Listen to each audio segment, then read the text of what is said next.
Thank you very much for being here, everyone. My name is David Ansermino. I'm CTO at ChainSafe Systems. We do a lot of things. Some of the things I'm most passionate about are our protocol implementations. We're currently working on implementations of Ethereum, Polkadot, and Filecoin. And today I'll obviously be focusing on Filecoin. So first, a bit of a backstory about how we got here. So we work on Forest, which is a full node implementation in Rust. We've spent several years getting this into production. It's currently running on mainnet. Things are looking fantastic. Performance is good. And now we're kind of switching focus from implementing the specification to actually onboarding users and focusing on more of that side of the story. And so certainly if anybody here runs a node and it's interested in running Forest, please come chat to me. I would love to help you through that process. We are actively looking to integrate miner software, storage provider software, namely Curio, which is very exciting for us as this is hopefully a quick path to being able to leverage that and really access that portion of the network.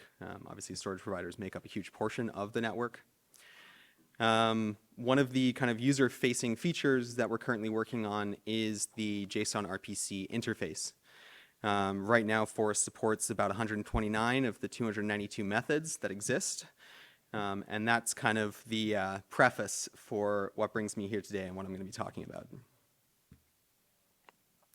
about. Just quickly, for anybody who's maybe not familiar or hasn't touched this in a while, RPC stands for Remote Procedure Call. And with JSON-RPC, we're using JSON encoding. So you can see here a very simple example. You simply pass it a method and some parameters, and then the server will respond with a result. Very similar to how you might call a method in code, fairly intuitive. And so in Forest, we've set out on this journey to implement these 292 methods. And this has presented us with a number of challenges and has ultimately motivated us to try to encourage some change in the ecosystem. This is obviously challenges for us, but surely people who are also trying to consume this interface are encountering similar challenges. And as the kind of primary interaction point for anybody interacting with a Filecoin node, it's definitely important that we try to address this. Specifically, some of the challenges that we've faced is the sheer number of methods. 292 methods is definitely not a small interface.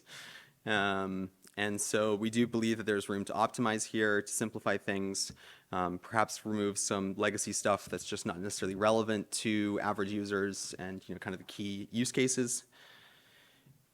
The documentation around the RPC interface right now is somewhat sparse. It's predominantly within Lotus. And there, all of the methods exist, but the documentation kind of varies and is somewhat inconsistent.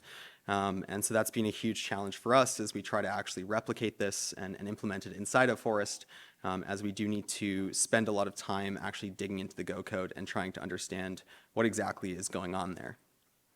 Another huge challenge for us is actually validating that implementation. Once we successfully implement a method, how do we actually verify that the behavior of it matches what Lotus does? And in the odd case that both are actually doing what they should correctly. And so that has ultimately motivated us to put together this FIP. And it's currently in the FIP repo. I actually moved it from draft to an open PR last night. Here's a QR code to it if you want to go read it for yourself.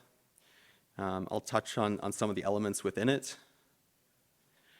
One of the big tasks going into this is actually figuring out which methods to include. We wanted to take an approach of establishing a baseline and not breaking things. I think this is important to kind of avoid churn and disruption. And there's a lot of steps to improvement that we can take. And so we should start with kind of an MVP and iterate from there. From the 292 methods, we've identified about 100 that we believe are most critical to common use cases. And to do that, we have attempted to categorize them into these 4 different groups here. So state queries are basically exposing any element of chain or actor state. obviously important for a variety of different reasons. Then there's some miner operations, which are kind of specialized operations specifically for the activities carried out by miners. There's also a set of methods for transactions, so whether that's checking the mempool or estimating gas or actually submitting a transaction. These obviously are an important interface for a variety of use cases. And then there is also some methods specifically for node operators, and these kind of expose internals or specific parts of the node that maybe wouldn't be relevant in, for example, a public RPC endpoint. And so they're definitely being utilized today, and so we do want to keep those in mind as well. And this last point here of existing integration points, this is something that we've been trying to keep in mind. As I said, we don't want to break things, and so we have been discussing with certain groups in the ecosystem, such as Curio, Web3Mine, Glyph, Boost, and trying to understand what methods they're using, and so that we can ensure to kind of carry forward compatibility and not cause any disruption, and ultimately, start to onboard users who are already using those pieces of software. Some things we haven't included in the FIP. One is error handling. This is an interesting challenge. Definitely documenting the behavior of Lotus is a bit of a challenge, and we are a bit uncomfortable carrying forward some of the behavior right now. And so we've just ultimately excluded this, keep things simple. This is a problem we can tackle later, and try to get more consistency and perhaps have a bit more thoughtful design around this. Similarly, access control. Right now Lotus has basically 3 primary methods of levels of access control: read, write, and admin, which obviously are tailored to various use cases. And this is still very important. Any implementation of the RPC interface definitely needs to take this into account. But again, rather than complicating things at this point, we've just omitted this, and we'll definitely be looking to come back to this in the near future. For the purpose of specifying the interface, we have opted for OpenRPC. As you can see here, this is a snippet from the OpenRPC specification. Really, it provides a language-agnostic interface description, and so that's great for us who are building different client implementations in different languages. And it allows one to understand the capabilities of a service without needing to look at the source code, additional documentation, or inspecting network traffic. As a bit of an anecdote, when we first attempted to integrate Lotus Miner with Forest, our primary means of doing so was to run Lotus and Lotus Miner as well as Wireshark and inspect the packets and try to figure out what exactly was going on. That didn't turn out to be too fruitful, but definitely reading this description here, it certainly hits home. OpenRPC basically has a concept of documents, which are these descriptors for a service. Here's a very simple example. You can see it defines which version of OpenRPC is being used.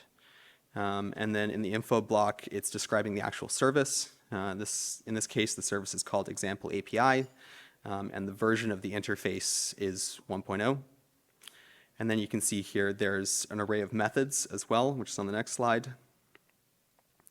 So this is a very simple example. There's one method here. It's called add. It takes 2 parameters, A and B. Both of them are required, and both of them are integers. And then this method has a result. Its name is sum, and it is also of type integer. So as you can see, this is a very nice way of kind of describing what exactly the interface looks like. And this can be consumed in machine-readable format or converted to more human-readable format. Some of the notable features about OpenRPC. I want to preface this by saying that OpenRPC is somewhat immature, certainly compared to something like OpenAPI. But we do want to kind of avoid reinventing the wheel here and try to leverage something that already exists. So one nice aspect of this is that we can actually take these OpenRPC documents and convert them into standard user documentation. This also helps keep things consistent, and so that's definitely a huge plus for us. You can also include examples in the descriptions. And so again, that can be translated into the documentation, but you can also start to leverage that to actually validate an implementation and check that the behavior is what the example describes. Another nice feature is the ability to auto-generate clients. And so you can take one of these OpenRPC documents and actually generate, say, a JavaScript or a Python client, and then use that in building any piece of tool. Similarly, if there are changes to the interface, upgrades become much easier as you just simply regenerate the client and identify the differences and address those within your code. Discoverability. So these OpenRPC documents, part of the OpenRPC specification requires that all services implement a discover method. And so this actually returns the OpenRPC document. And what this means is that, as a client talking to a server, you can basically say, tell me what your interface is, and take the OpenRPC document and understand, if it's compatible, if it has what you need, or potentially adapt based on the version or the methods that it supports. And so this is definitely gives you a lot of sort of dynamic interaction. Alongside the FIP, we have also created a repo, and this contains the OpenRPC specification document. We're also implementing some tooling to help to validate if implementations adhere to the specification.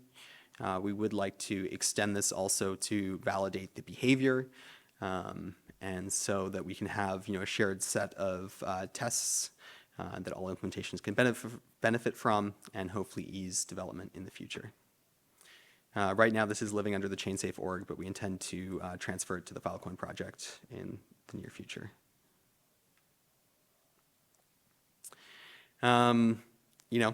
Things change, and as I mentioned, there's definitely more changes that we want to make to the interface. And so within the FIP, we've kind of proposed two paths to making changes. For non-breaking changes, such as adding a method, we propose to actually have implementers manage this inside of the spec repo. And so that's perhaps a more lightweight way, we can kind of run rough consensus and just manage things more seamlessly. And then for any breaking changes, such as removing or modifying a method, then we propose to, again, follow the FIP process and ultimately have a new major version of the specification. So in terms of this V1 that we're presently working on, the first big thing is to actually finalize this draft.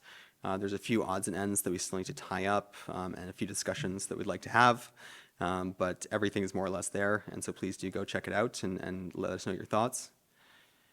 There has also been this point about whether or not this would make sense as an FRC or an FIP. I think for us, we definitely see FIP as being the correct choice, but this does seem worthy of discussion and would certainly love to get some feedback on that as well. With the methods that are being included in the spec, there is still some work for their documentation, making sure that it's sufficient and complete and consistent with the implementation. And so we'll be slowly working through that. And then, of course, completing the spec document and building out that tooling. Certainly for the spec document, that's a requirement to actually move this forward. And I imagine the tooling will be a bit more of a long-term effort. Just to look ahead a bit beyond this, one question that we've been asking as we work through this is whether or not JSON-RPC is actually the best choice for such an interface. It's definitely simple, it's easy, it's relatively intuitive, but depending on certain parameters, we may want to explore alternatives, either collectively or perhaps as distinguishing features of implementations. One idea is using gRPC and protobufs. And so with this, we would definitely get faster serialization and smaller payloads since it's a binary format. And this would be especially applicable in cases where you have high load. And so one example of that might be something like a public RPC endpoint, right? If you could actually run that for much more cost effectively, this would definitely be to your benefit. Another thought is maybe supporting something like an HTTP REST interface. This is a fairly commonly used format, and a lot of people are familiar with it. There's definitely a lot of tooling, community resources around this. There's also potential to maybe use some of the more advanced HTTP features for redirects and dynamic linking and this sort of thing. And again, depending on your use case, this may or may not be to your benefit. And that ultimately brings me to this point, which is, I think as we work through improving this interface, we do need to start to refine things for particular user groups rather than a sort of one-size-fits-all approach. And so in thinking through this, for myself, I've identified kind of 3 key user groups. One being the data consumers. So these are people who are interested in all the data, anything there is, they'll take it all. Storage and retrieval providers obviously have their own needs. For example, they might be running on a private network. They could even be running within a single machine. And so how you actually interface with the node might look different. And then, of course, there's kind of the general use case, which is applications, whether that's a DApp connecting to the network, perhaps a user within a wallet connecting to the network. And again, we should kind of think through what their needs might be and how we can address them. As I mentioned, we are trying to keep things simple at this point, but we would definitely like to improve the methods that are currently supported. And so as I mentioned, perhaps having separate APIs for the different use cases would help to just simplify it for everyone. As an implementation team, we can perhaps focus on particular use cases. And as a consumer, you can perhaps ignore a large chunk of this and just focus on what's relevant to you. There has been some discussion around some of the actor state query methods and whether or not we could actually simplify the implementation of this. One thought is to maybe have a more sort of generic method for this, where you maybe pass the actor and a method, and internally the node is resolving that, as opposed to trying to expose various pieces one by one. In the proposed interface, there are still some methods that kind of expose internals, which I suspect is largely for historical reasons, trying to debug things in production and this sort of thing. Definitely, there's benefit to these, but they may not be applicable to most users. And so we may want to either remove them or just kind of hide them for the general use case. Another topic of discussion has been around the wallet interactions. Certainly in the context of miners, it seems like there is sense in actually moving some of this into the miner process itself, which could lead to us deprecating some more of these wallet methods. And similarly, I think there's an important question here about whether or not a node should be holding a private key in any case. And so we may want to just get rid of that functionality entirely. But obviously, depends what people need it for. I mean, I may be unaware. So just some closing thoughts here. I do think it's important to take this one step at a time and try not to bite off more than we can chew. Obviously, this endeavor is somewhat self-indulgent in that this is hopefully going to make our lives easier, but we do want to avoid just creating chaos where there's no need. This certainly also speaks to the importance of documentation.